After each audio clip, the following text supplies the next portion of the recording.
Thank you. Wonderful. Thank you so much. It was a wonderful, wonderful piece. I hope you all enjoyed.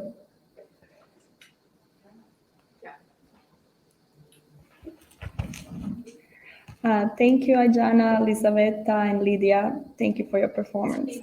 Thank you, also.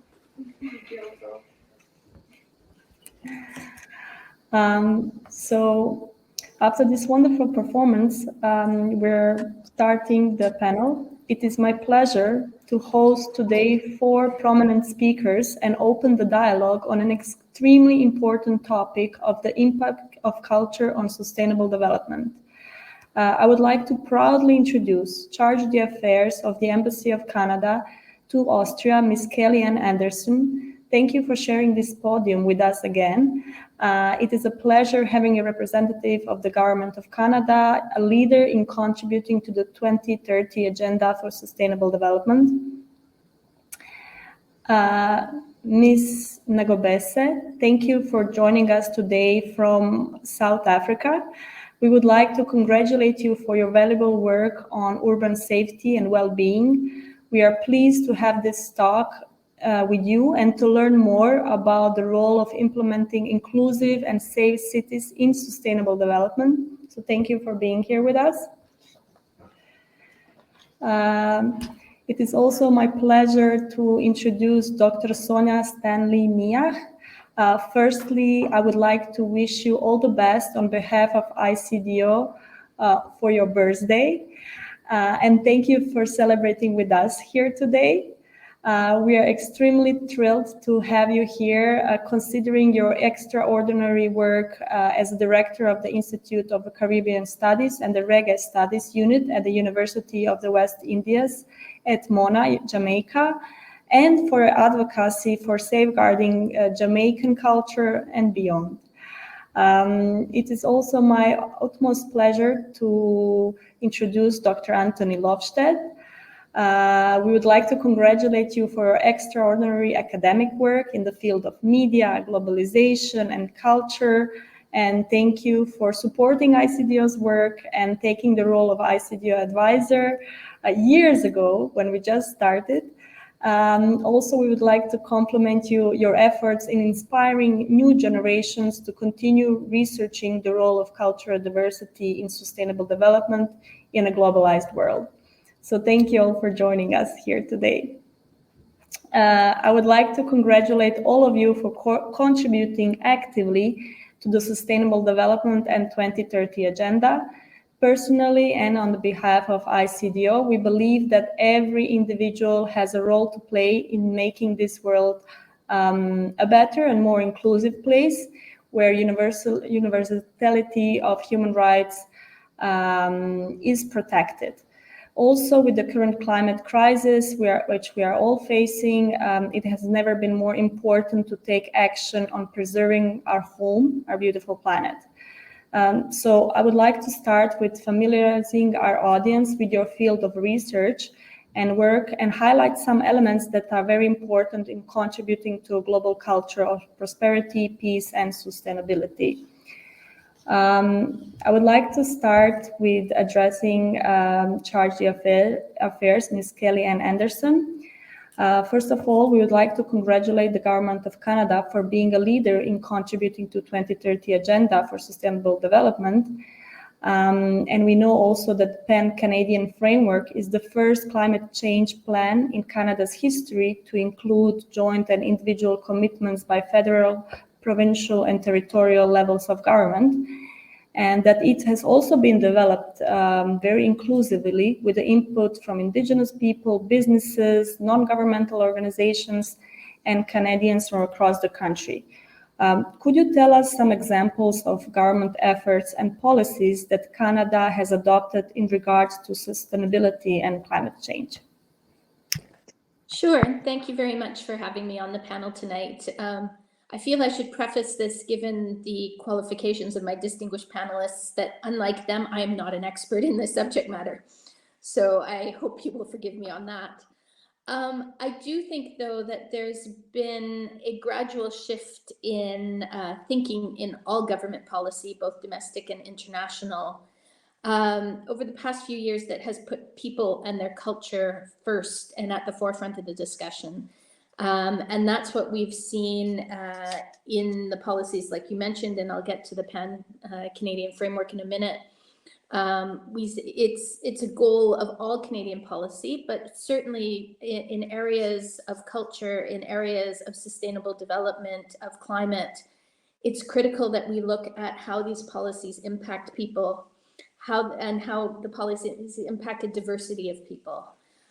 We've also seen that in our international development policy, which of course goes hand in hand with sustainable development, where just as culture is woven through the many different targets and goals of the sustainable development goals, Canada's integrated cost-cutting themes that are very people-focused in our development goals and in our development policy, notably environmental sustainability, advancing gender equity, and strengthening governance and institutions and practices.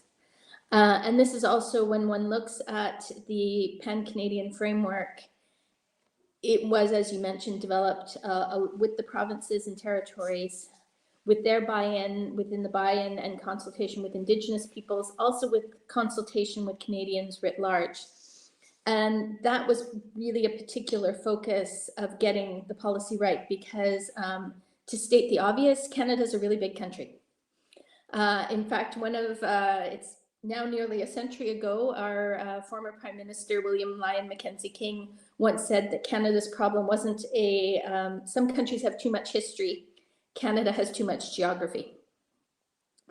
So the Pan-Pacific Framework is intended to meet our emissions targets, grow our economy, and build resilience to climate change.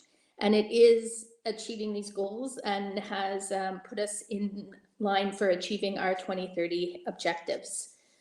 It aims to drive innovation and growth by increasing technological development and adaptation to ensure that Canadian businesses are competitive in the global low-carbon economy. It also includes actions to advance climate change adaptation and build resilience in climate impacts across the country. And this is really vital. And I think this ties very much into the questions of culture and a community's ability to function. We've seen all over the world, but certainly in Canada, the impacts of climate change. Just this summer, we have had wildfires, we have had drought. It's challenging for many communities. And so, as I said, big country needs an inclusive program. And that looks at also where the impact is. So some communities may be seeing more snow and they have to prepare for that. Some communities on coastal areas will be seeing flooding. We need to be able to prepare for that. So the response in different parts of the country won't be the same. The impacts on the communities won't be the same. So that was why this diverse framework is so important. I wanted to flag also another climate-focused platform that we have, which has been in place since 2012. It's called the Adaptation Platform. And it's a forum that brings together key groups in Canada to collaborate on climate change adaptation priorities. And members include representatives from federal, provincial, and territorial governments, but also industry, communities, academics, Indigenous, professional, and not-for-profit organizations. So bringing the cross gamut of the community together to work on concrete adaptation projects that address climate change. It aims to create an enabling environment for adaptation where decision makers in regions and in industry are equipped with the tools and information they need to adapt to climate change.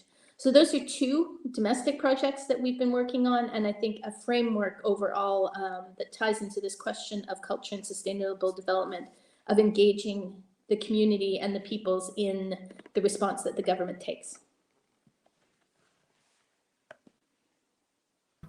Thank you so much for describing the projects, two domestic projects, the policies, and all the efforts that are being done to face the climate change that we are all experiencing. So thank you so much for sharing this. We will continue with also a very passionate person in regards to cultural diversity, but also I know personally sustainability. Dr. Sonia Stanley-Niach, a cultural doctor, as she calls herself also, and is being called in Jamaica, as civil society and academic circles in Jamaica also know you.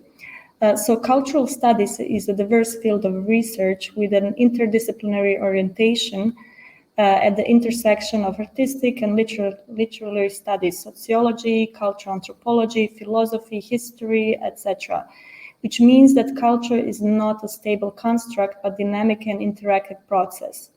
So as an expert in cultural studies, how do you see the relationship between culture and sustainability? Thank you so much, Josipa. First of all, thanks to the ICDO team for inviting me to speak on this panel. I'm really pleased to be sharing the platform with all of your distinguished panelists. And I really do appreciate sharing in this way on my birthday as well, because it's so typical of my life, actually, one that has been dedicated to work in culture. I would say all my life, pretty much, I've been very focused on that intersection between culture and sustainability, in fact, because I was constantly interested in the world, the earth. My first degree, for example, is in geography with a minor in geology. And I did a PhD in cultural studies and brought my geography with me. So questions about sustainability, sustainable development, the sustainable development goals, and the relationship between all of those, the relationship with culture that has always been at the center of my work as a human being and as a professional. So let me speak first of all about the fact that culture is a universal translator, that has the double-edged sword of being inclusive and exclusive at the same time. And in so many important ways, in order to get to questions, especially for societies, small island developing states, I speak from Kingston, Jamaica today, small island developing states, countries that have experienced various, bits of exploitation, in some cases, enslavement. We are coming as small island developing states with a history of exploitation from a completely different perspective in relation to culture. And I speak very particularly here about the fact that much of what we understand as our cultural capital was being mined by persons outside of our region and outside of our countries. And in fact, in so many ways, Jamaica has given the world 8 distinct genres of music in the latter half of the 20th century, but many Jamaicans don't know this. And to a large extent, culture, being that universal translator, is the avenue through which we are going to be able to teach and to engage citizens about sustainable development in the ways that are being talked about in the rest of the world. So, the average Jamaican, average person in a small island developing state, average person in a third world country may not have a clue about what the sustainable development goals are, for example, the Millennium Development Goals. That's the kind of language that's, it might be seen as a first world language or a first world dialogue. But in so many ways, when we talk about preserving culture, when we talk about cultural heritage, when we talk about cultural pedagogy, which I am principally involved in at the University of the West Indies, those are things that we can relate to because they directly impact the kind of citizenship that we have. And I've been doing work, for example, recently on the value of sound. Jamaica, Kingston can be seen as perhaps the loudest city on the planet. And I talked about the distinct genres of music that we've gifted the world. But the fact is, in Jamaica, certain sounds are still seen as too loud, a disturbance needing to be, abated. And so there are noise abatement acts all over the Commonwealth, all over the world. But in Jamaica, we are in fact penalizing the very sounds that have come to characterize the country's national identity. So people come to Jamaica, and that's linked to tourism as well. And of course, cultural heritage being so very much related and inextricably linked to our tourism product.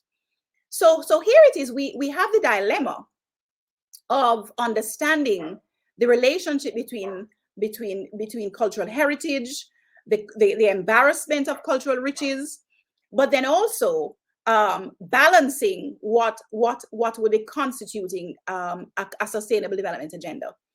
And I think those are very important things to consider in the context of the third world, of countries that have had a history of exploitation.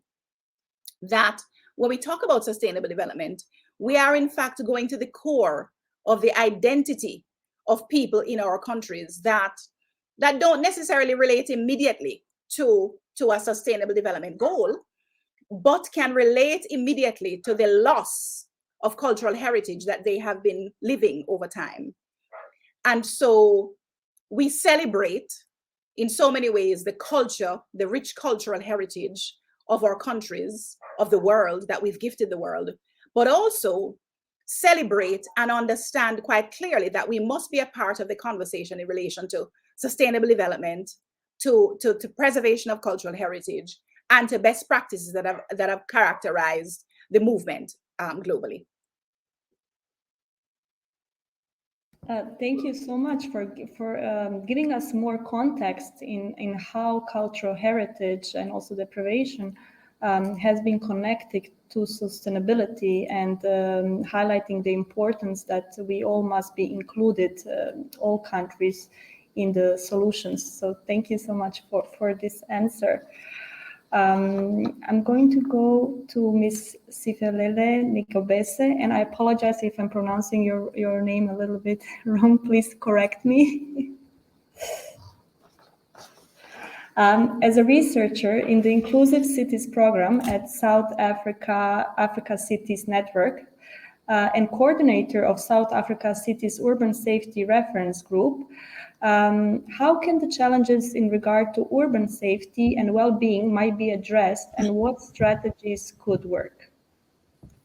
Thanks for having me. So my name is Siphelele Ngobese. I'm from the South African Cities Network. So we have quite an extensive program looking at safety, crime, and violence as developmental issues, as things that are, or rather phenomena that are intrinsically linked to city productivity, to resource efficient development, to the sustainability of development itself.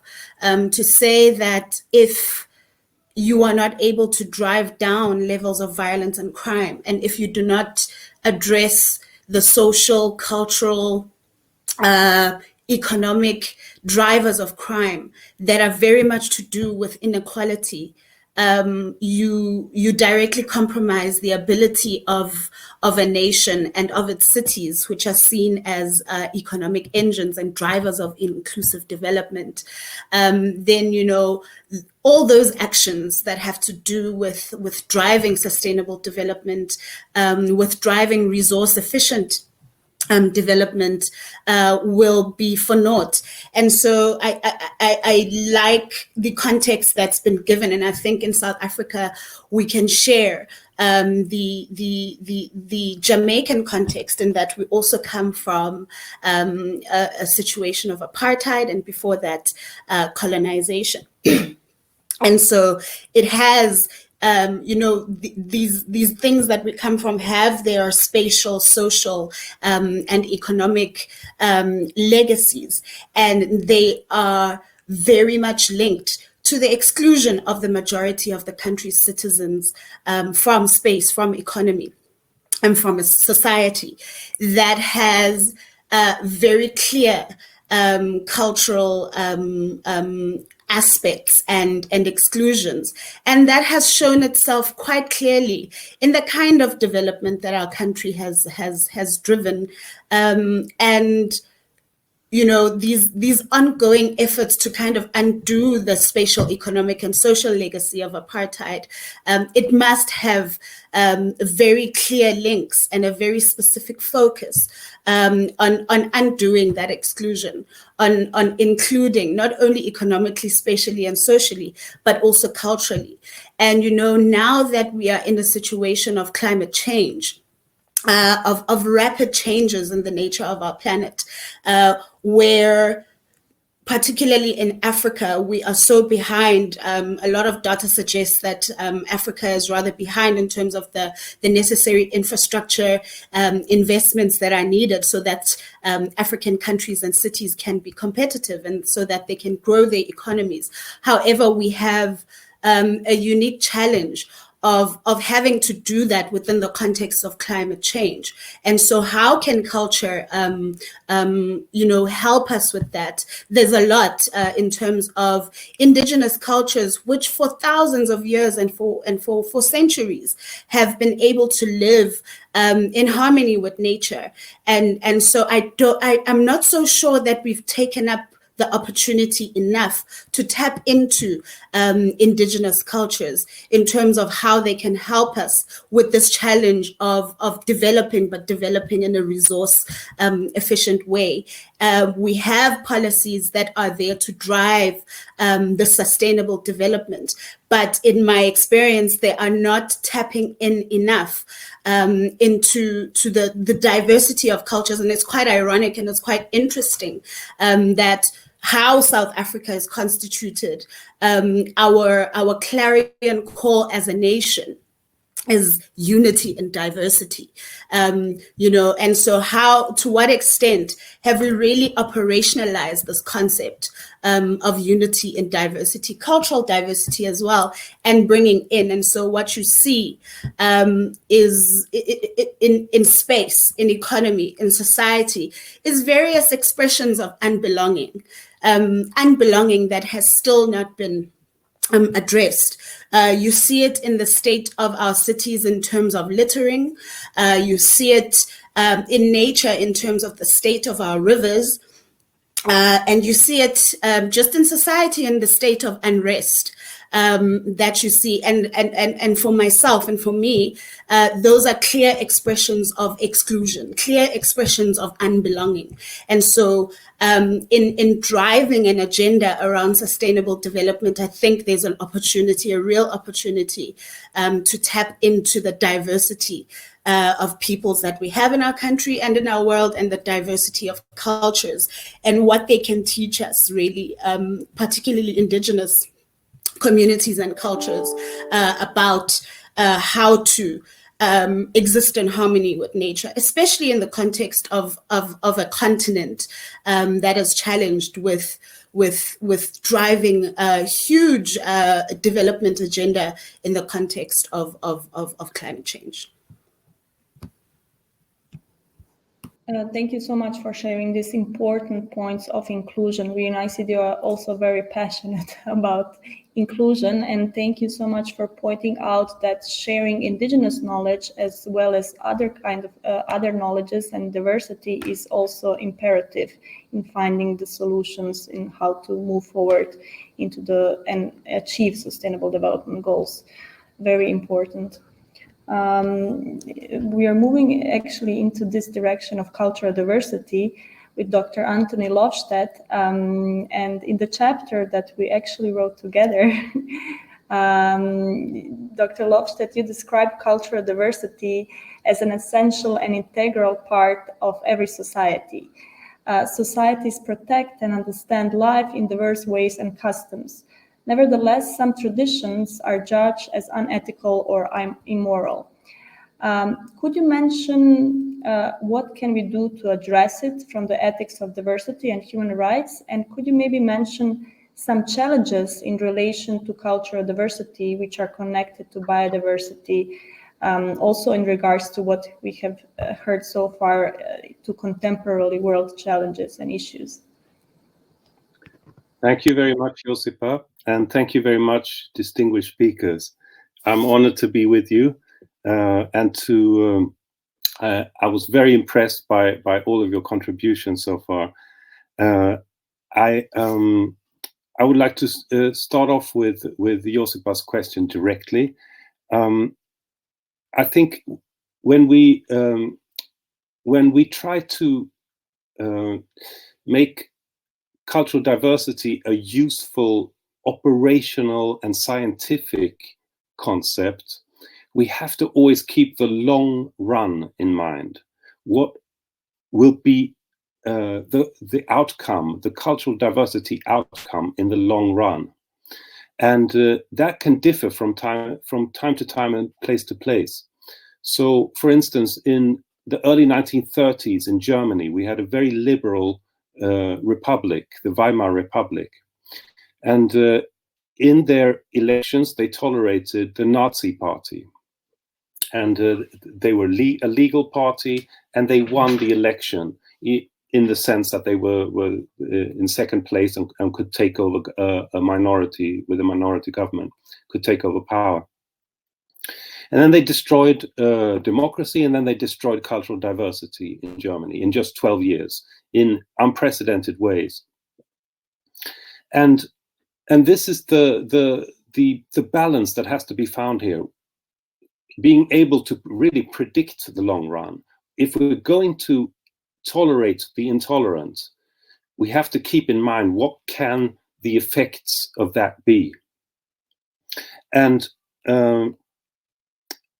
it's basically to me the answer here in finding the balance always has to do with power. It's when the intolerant become powerful that they will start destroying cultural diversity. So it's really, for instance, I'll just give you an example of that. When I started studying here in Vienna many years ago at the university, it was almost impossible. It was actually legal to study or read Mein Kampf by Adolf Hitler. That's the book that he wrote, and it was published in over 900 editions during the time that he was in power, this book. So it was all over the place. Grandfathers had it stuck in their attics and stuff, but this was a forbidden book. And in order to study it, I had to get lots of paperwork done, and as a doctoral student, and walk through lots of doors and get lots of permissions in order to study this book. To me, Hitler was, when I studied it in the 1990s, Hitler was not in power. He was not powerful. And this is a controversial thing. Should we tolerate the intolerant? I think that censorship in this case is maybe okay in Austria because Hitler was an Austrian, because Nazism in a way had its deepest roots here in this country. So I see the point of practicing censorship here, but we have to find a balance again. If it's not powerful, then use it. For censorship can be so destructive as well. So use that the words of the intolerant to study intolerance. That can be useful too. It's to me, this is mirrored in one of the mottos of the Black Lives Matter movement in America. And it probably comes from elsewhere too, or has turned up elsewhere too. Racism is not an opinion. Racism is an enemy of all opinion and all meetings of opinions. It's an enemy of democracy. So we have to have a special relationship to that.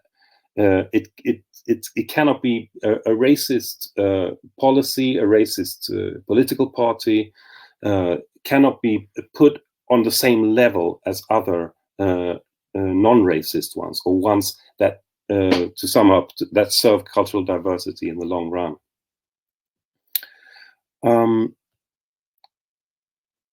Your second question, whoa, maybe I can just, I might have to really digress on this one, and you have to switch me off if I talk too long. I would actually like to just briefly refer to the speakers before me.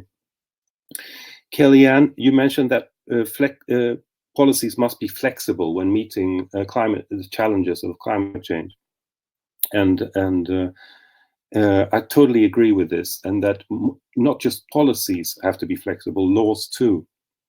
This brings me to what Sonja said, that the 2030 goals of the UN are maybe seen as written in a first world language, and I think they are.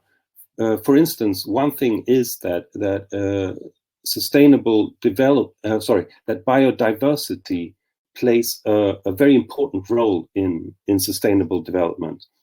I totally agree with that. It's to halt the loss of biodiversity is goal number 15 of the sustainability goals. However, cultural diversity is not one of those goals. Cultural diversity is dealt with as a very minor issue. It's in goal 4.7, which is a sub-goal. And what it says is that it has to do with education. We should educate for appreciation of cultural diversity and of culture's contribution to sustainable development. That means that we should educate for cultural diversity. That's not unimportant, but I don't think that's enough. I think cultural diversity needs to be more at the forefront, especially in equatorial regions, in very hot countries. Fighting for cultural diversity is fighting for biodiversity. The two, they overlap so much, such as in the Amazon or in the Democratic Republic of Congo, where you have catastrophic loss of biodiversity linked to catastrophic loss of cultural diversity. In the Democratic Republic of Congo, I checked on Wikipedia about 15 years ago, and they had 550 languages in the DRC. And when I checked recently, it says they have 290 languages.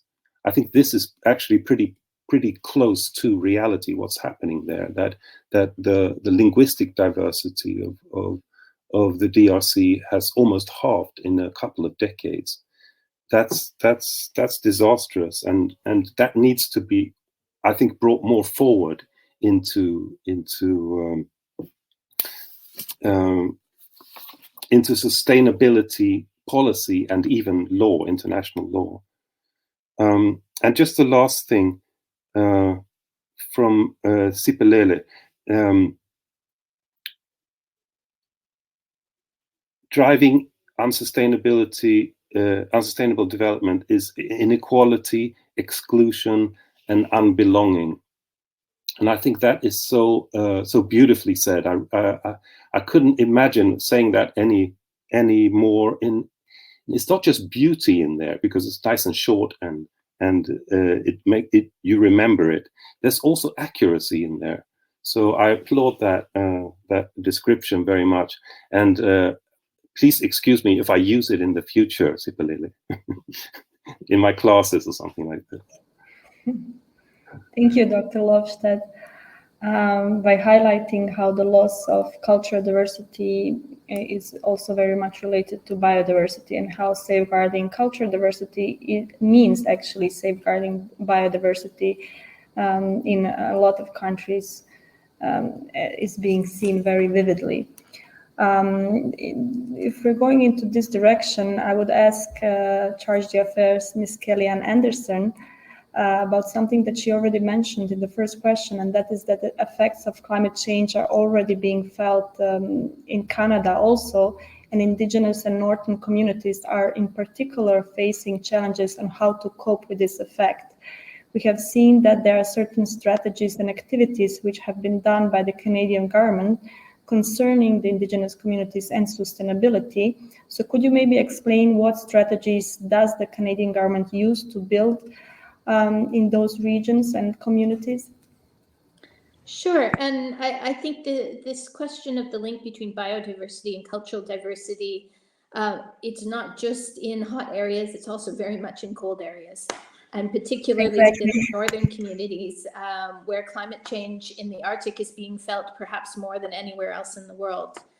And obviously the ties to the land are something that have been very important for many of our Indigenous communities. I think, like all Canadians, Indigenous and Northern communities are facing many challenges from the impact of climate change. And indeed, the federal government's Northern strategy reflects the changing climate as a principal driver for broader environmental and economic and cultural change in the North. Addressing climate change, though, in the North and in more isolated Indigenous communities, you run into two challenges. One is that tie to the land and the cultural links to the land.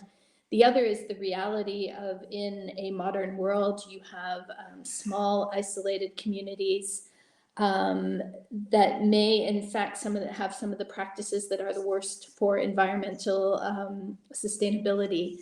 The use of diesel fuel, for example, to heat homes in the North is common, and it's driven by the fact that the resources aren't up there.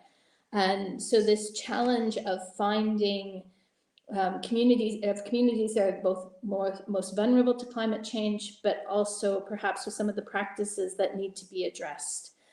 Since 2001, the government has been working with Indigenous and Northern communities through climate change programs to address both short-term and long-term climate change adaptation and energy-related issues.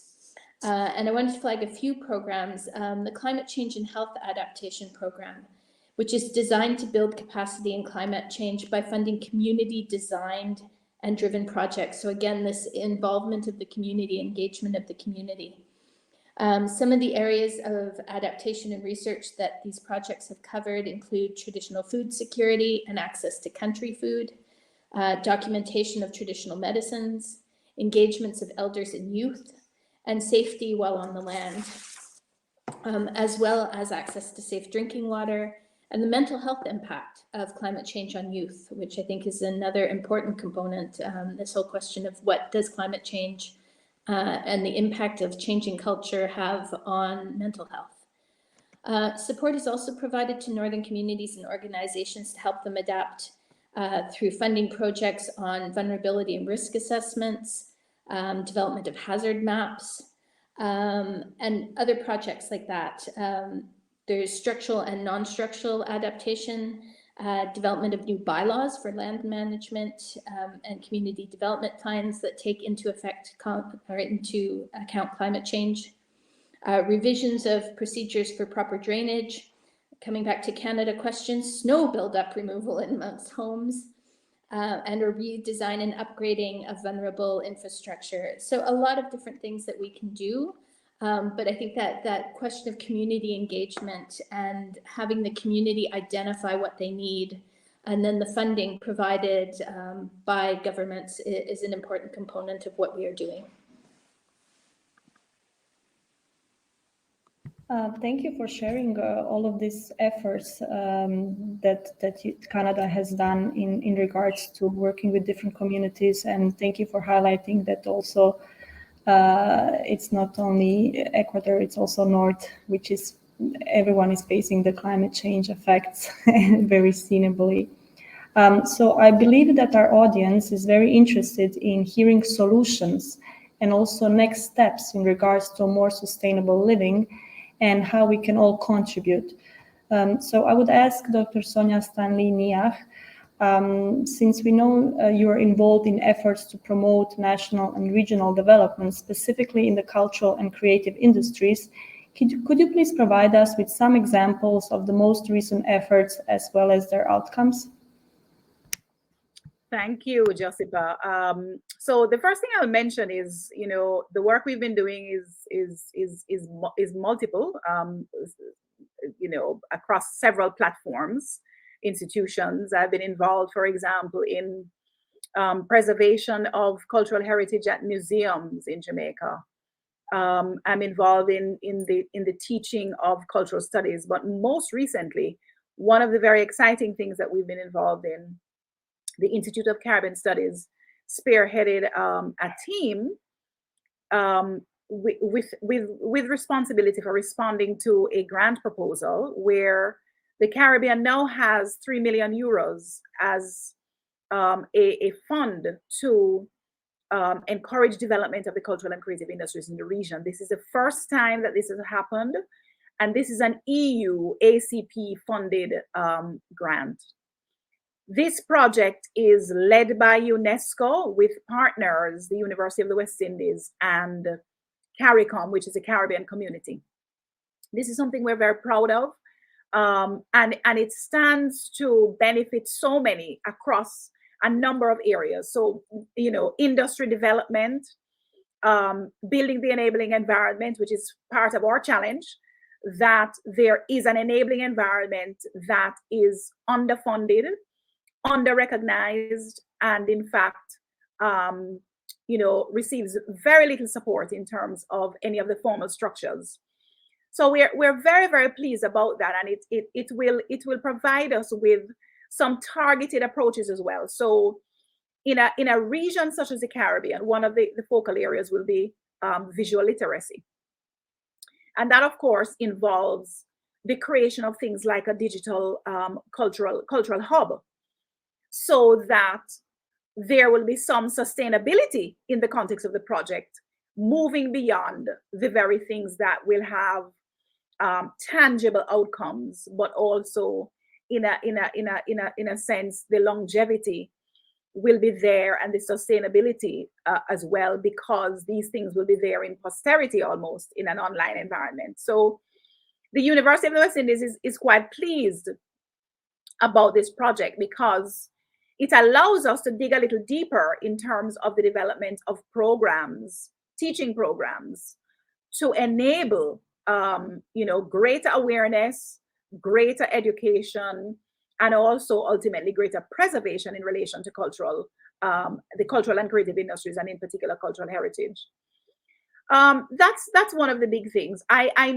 We are also very much concerned about Indigenous cultural rights And I must also acknowledge the work of the International Cultural Diversity Organization, ICDO, which has partnered with the Institute of Caribbean Studies to look into the preservation of maroon heritage, indigenous cultural heritage, but also human rights.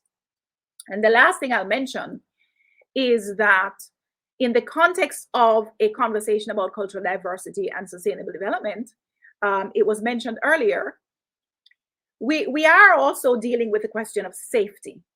We're also dealing with questions of violence. We're also dealing with the results. These are the results of some of the histories of exploitation I mentioned earlier.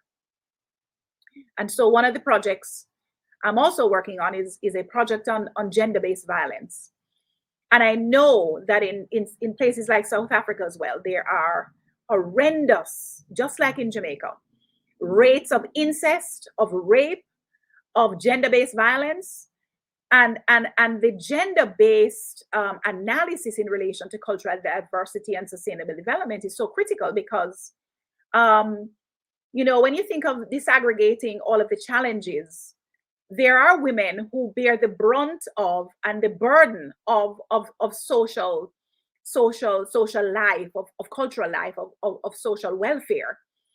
And so we must be able to consider the ways in which our women, or children, or girls have to be included in our conversations about cultural diversity. And so the project on gender-based violence is a gender-based violence and the arts project. We have partnered with the University of Leicester through this, and my brain is going to go blank, HRC, which is Arts and Humanities Research Council in the UK, funded this project to be able to pursue that. And so, you know, this is why I mentioned earlier that sustainable development, in the way we talk about it, it really has to be translated to the person on the ground. And the more we are able to do that is the more we are able to include more persons in this conversation about sustainable development. And the more we're able to have buy-in, that persons will see it as very much a part of their own daily life, a part of the practices, a part of the cultural life that they must live. Thank you so much. Yeah, you said it very well. We have to translate it to a person on the ground so we can all practice and live more sustainably.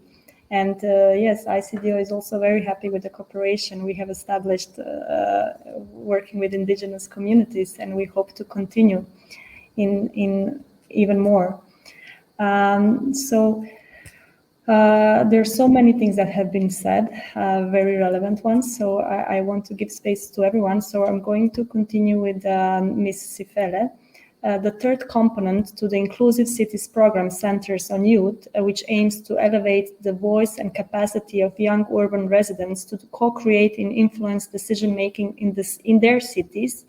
Why is that important to raise awareness about socially just and enabling cities from an early age? I started speaking without unmuting myself. My apologies. So as the SACN, we are a knowledge and intelligence gathering organization that works at the level of local government. Within that mandate, we support national policy, mainly the Integrated Urban Development Framework, which has quite a few policy levers. It has 9 policy levers. Key among them is Lever 5 around efficient land governance and management, Lever 6 on inclusive economic development, Lever 7, which is the crux of why we work with young people, empowered and active communities, together with Lever 8 on effective urban governance. So these are taken from the mandate of local government as framed within our policy, the Municipal Systems Act, which as part and parcel of the mandate of local government, it's to drive democratic participation, to ensure that decisions and governance is done in partnership with all of society, with particularly focused on the inclusion of marginalized groups and people who might not have had the opportunity to take part and to be involved in an in-depth way, not just being consulted, but being part and parcel of decision making. And so it became important for us to make sure that, because it's one thing to participate, but to participate as a knowledgeable and empowered actor is quite important. And so at the level of usually marginalized groups, these include women, and I think Prof. Dr. Sonia has spoken so well to the exclusion and relegation of women from our societies and from our cities. It includes children, people living with disabilities, people of diverse gender and sexual identities tend to bear the brunt of exclusion in our cities. They tend to bear the brunt of violence and crime and its effects in our cities and societies. And so it becomes important to take cohesive steps to ensure their inclusion. That is why we engage with young people who comprise about 37% of the national population and indeed our urban populations in South Africa, but face a range of exclusions, social, economic, and spatial, similar to women. And, you know, so this is why we saw the need in response to the 9 policy levers of the Integrated Urban Development Framework to empower marginalized and often excluded groups so that they can be part and parcel of the development trajectory of our country. When we talk about sustainable development and inclusive development, it's important to take everybody forward with you. And so that is the crux of why we work with young people and youth in particular. And just in terms of some of the initiatives that we have put into place in partnership with stakeholders at national government. We work with the Department of Cooperative Governance on a comprehensive intervention around youth inclusion. So we have 2 components under our youth program of work. One is the Young Planners and Designers Essay Competition, which on a biennial basis, we call for entries from young people who are scholars and also emerging professionals in the fields of urban planning, development, architecture, spatial development, and so on, to share their ideas, to co-create and shape the future of cities. We also work with young people who come from different levels of education, who are not necessarily plugged in or clued up about the world of planning and urban development, because they are also urban residents. They are also going to co-create our future cities, to empower them to be empowered and engaged actors. So we orient them around the inner workings of local and national government, the different processes that are in place there, how they can prefer ideas, how they can access institutions and systems when they identify problems in their communities.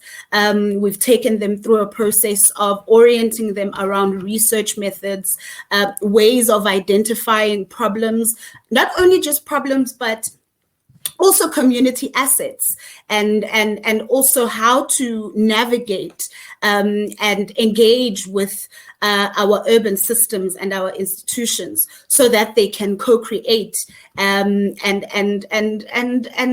vision together with us. Even as we are technocrats and are considered the experts, we deem that local knowledge is critical if you are going to develop in an inclusive way. And so it's all about addressing this legacy of, you know, we talk a lot in Africa about world-class cities, and in there that very thing tends to be very problematic, in that the tendency is to superimpose Western cities or Western forms of development on the African geography, and where people and their cultures are then deemed antithetical to that development. And so it's evident in our approaches and governance of public space and our concepts of the function of public space, of economies, of our societies.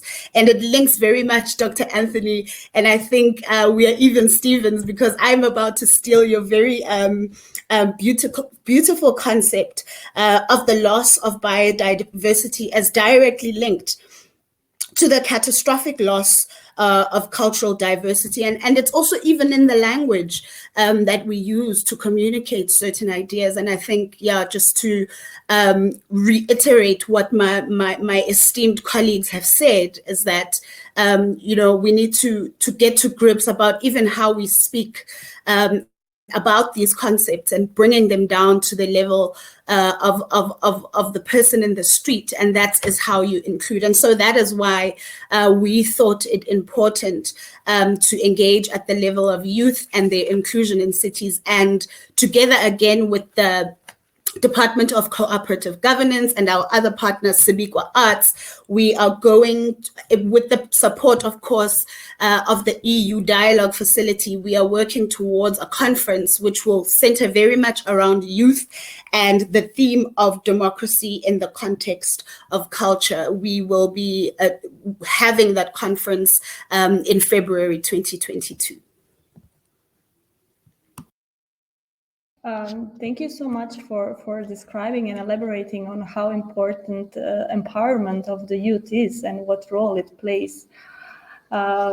So much has been said today, and we believe that in order to address contemporary sustainable issues and the environmental crisis we face, there is a need for joint efforts and cross-cultural collaboration between the private and public sectors, and non-profit organizations also, such as ICDO, but also others. So I would ask Ms. Kellyanne Anderson, and also this is a question for everyone, what are your thoughts on it, and what will be your message to encourage greater collaboration between the above-mentioned sectors and civil society?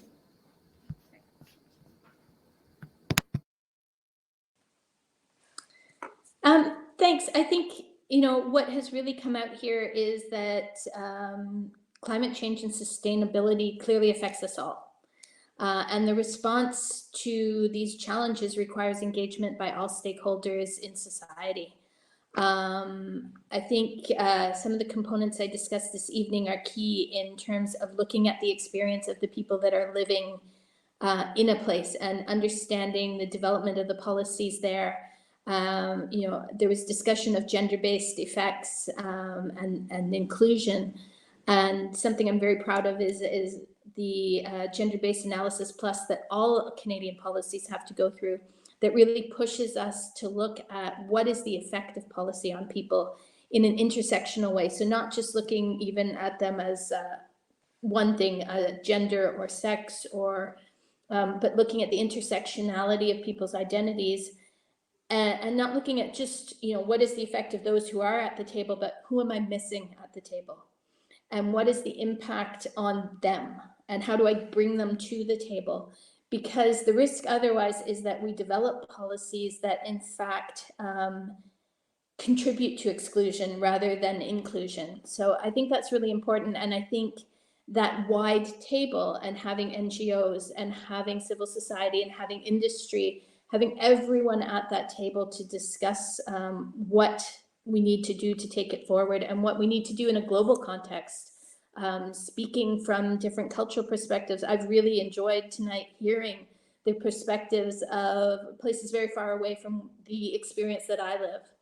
I think that's really critical in addressing what is a global challenge of ensuring sustainable development in a manner that benefits everyone and that benefits our planet. Thank you so much for sharing your thoughts, and thank you for such efforts that you're making and really leading in sustainable efforts by example. I would ask this question to all the panelists. So what are your thoughts and what is your message to encourage greater collaboration between the sectors and civil society? So whatever order you wish to continue. Thank you, Jessica. I guess I can go now. Let me say that public-private partnerships, and especially the whole context of encouraging civil society in the conversation about sustainable development, is one that is so critical, critical across a broad stakeholder platform. And I think here, intersectionality is also applicable as well, because all stakeholders must be represented at the table. Indeed, in some Indigenous contexts, it may be under the tree, inside the party, where deals are made and some things are translated. And I must commend the Jamaican government, because there are so many ways in which we have, as a nation, had to catch up in terms of a global context of best practices. But there are ways in which the government has been receptive to conversations, even in relation to reparations for atrocities of the past. In relation to the Rastafari community in Jamaica, for example, there's a whole conversation about the need for reparations based on some of the events of the past. And so when we think about encouraging partnerships between civil society, government, public-private partnerships in order to achieve sustainable development goals, we really must see a broad agenda. And that agenda is, it may have some of the very same categories in a global context moving across the globe, but in some specific contexts, there are questions of security, questions of violence, questions of exploitation. And so I come back to the Jamaican context all the time. In fact, one related to small island developing states, because some of our issues are in fact unique, even more necessary for there to be partnerships across a wide stakeholder platform. And more importantly, that we can't be insular in the ways in which we encourage those relationships, but that we must be taking our examples and building relationships across the globe. And so a panel discussion such as this is one example of how these kinds of dialogues can in fact spur important conversations to impact practices on the ground. And that ground may be under the tree, it may be at a table, but there are different modalities in which we must be able to encourage those kinds of partnerships. Thank you so much for this amazing message that you're sending and words. Ms. Sifel, would you like to comment? Yes, thank you. In terms of just ideas and thoughts around collaboration, I think I've touched on it already. But, there's this emergent consciousness in South Africa, which is beautiful within the government space and also in society. I spoke about all of society approaches. And so there's this growing consciousness that in everything, you must act together with all of society. That includes business, the knowledge and academic sector, civil society, faith-based organizations, young people, everybody, to co-create, to co-govern, to co-vision. And we have some projects that respond directly to those priorities. There's a project that we have called the Visualization Studios, where we call on different sections of society to come into spaces and co-vision future cities. And so many beautiful insights have come out of that with regards to inclusive cities, productive cities, sustainable cities, the financing of cities and the governance of cities. And I think Dr. Sonia speaks very aptly to this aspect around intersectionality. the aspect around redress, and I think those are very important. And I think in addition to that, there's also quite a lot to be done. I just made notes here around you really leveraging and taking the opportunity to work around city space as a cultural asset, urban economies as sites of inclusion, and really coming to practical terms about what you mean by that, who you need at the table by that. And I think Ms. Kelly-Ann also spoke quite aptly to that aspect of bringing everybody to the table. So those are just some of the ideas around how do you action cultural diversity. And I think I want to touch again on the aspect of youth and young people as big cultural actors. And I think Dr. Sonia spoke to the various musical traditions in Jamaica. And I think similarly in South Africa, in a lot of the evolutions of our musical cultures, I mean, we have great cultural exports, the Miriam Makebas, the Hugh Masekelas, but there's also young people emerging that are developing new genres of music every day that are taking the world by storm. And I think it's quite important to also engage young people as credible, authoritative cultural actors as well. I think I would want to end it there in terms of my contribution around that question. Thank you so much. And indeed, thank you all for sharing your best practices. Dr. Lofstedt, would you like to add, please? Not much, but a little bit. All three of you mentioned all stakeholders must be involved, or at least as broad as possible. And I fear there is a dilemma here, or at least a potential dilemma here. It's the following. Wikipedia today is available in 323 languages. That's very good. It's not just Anglo-American cultural imperialism anymore. It's not just imposing one language on the rest of the world. It's diversifying. However, there are 5,500 languages left in the world that are live languages, that are spoken languages. And so these 323 that have Wikipedia now, they are empowered. These are cultures that have become empowered by their languages being used for spreading information, for spreading accurate information, which in the long run will help economy and things like this. But we have to get quickly from the multi-stakeholder stage to the totally inclusive all stakeholder stage, because otherwise we will have we can even have destructive developments in between. I'm thinking, for instance, let's go to South Africa again, of the Zulu language. The Zulu language is a very powerful language, and it's spread, like many languages around the world, it's spread mainly by warfare. It was a tiny language 200 years ago, spoken in a few villages. And now it's the most spoken language in South Africa. It's spoken by millions and millions of people. And it doesn't just look like it will survive, it looks like it will expand. It looks like it will become even stronger in the future. I think it's great that an African language and a Southern African language at that is becoming powerful. However, it's important to see, and I'm sure Siphelele was addressing that as well, that there are in South Africa, there are lots of small languages that are threatened by extinction. But now I want to relativize this again. Not as many as in America and Australia, though. America, the USA, and Australia, they have the highest rate of linguistic extinction in the world.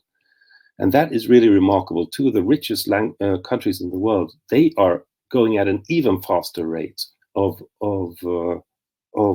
indigenous language death. So I think we have clear goals: cultural diversity, biodiversity, sustainable development, fighting destructive climate change.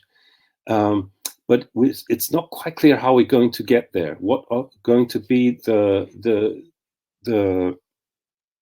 strategies to get there? And I'm actually pretty convinced that those strategies will have to be revolutionary. We will have to change a lot of the big system, meaning, for instance, the world system of governance, which is based on nation states, and also informal power, such as corporate power. Just one thing, nation states, we have 190 nations in the world that make up the United Nations, but it's not a good number. That's based on former warfare and how those borders have been drawn through wars mainly. To be a really representative, the United Nations should have 5,500 seats in the General Assembly, not 190, to represent 5,500 cultures that we have in the world today. Then we would have, I think, a more stable basis for global government with representative democracy. Okay, that was it from me for now. Thank you, Dr. Lofstad, for sharing that we must really change our ways. And thank you all who have shared your best practices, Ms. Kellyanne and Anderson. Also, I think everyone was stated how important it is to be inclusive. And these are really some strong messages that we heard throughout the panel. Are there any final remarks you would like to add?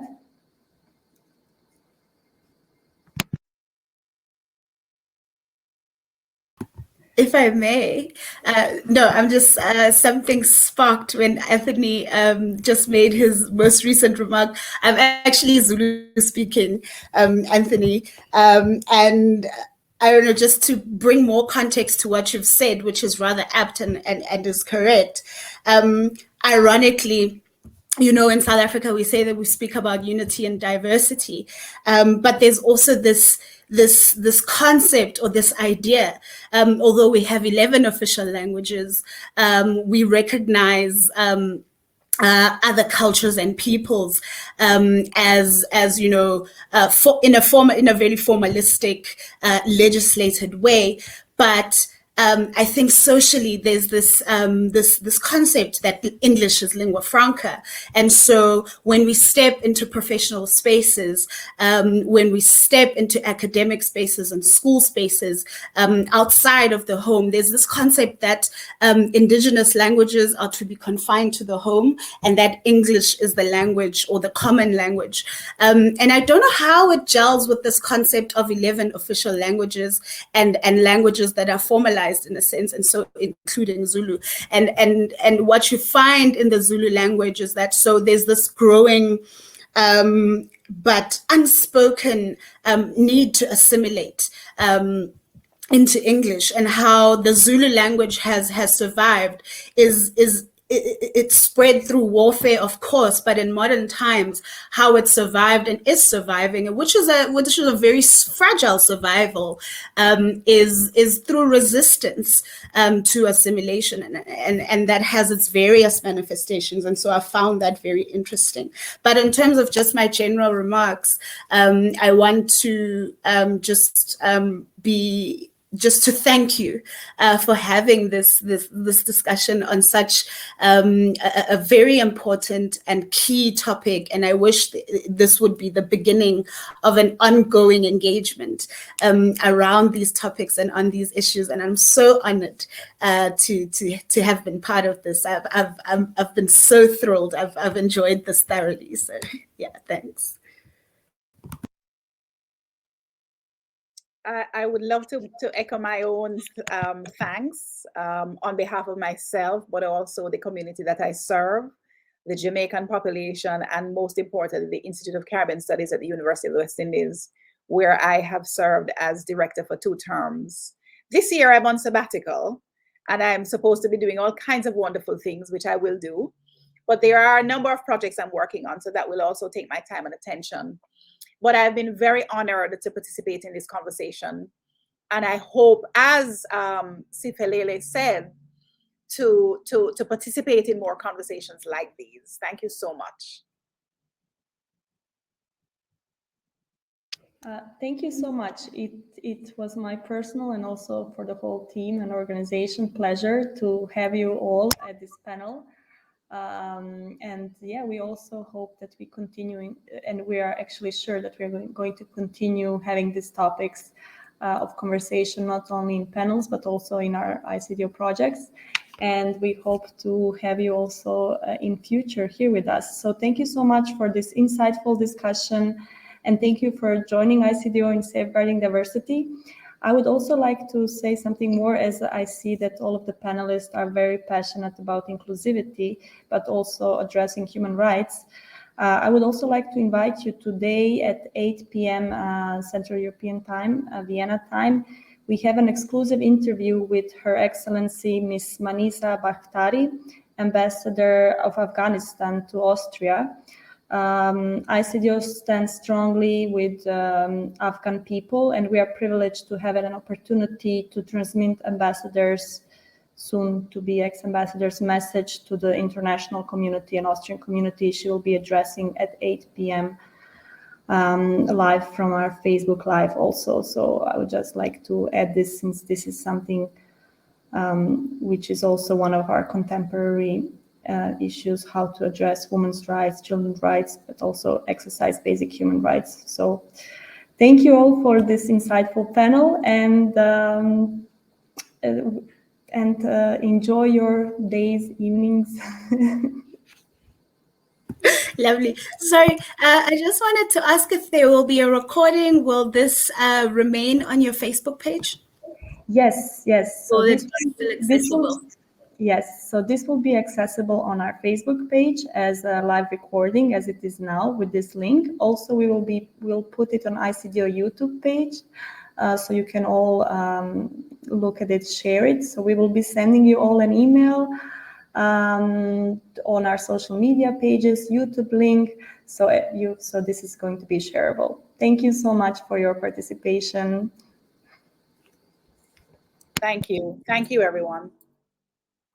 Thank you once again, everyone, and a lovely evening and a lovely day, depending on where in the world you are. Happy birthday, Sonia. I hope to meet you. Thank you. And when you all come to Jamaica, let me know. Will do. And you will. I will definitely do that. I must get to Vienna. Josipa is going to make sure of it. Yeah. Yes.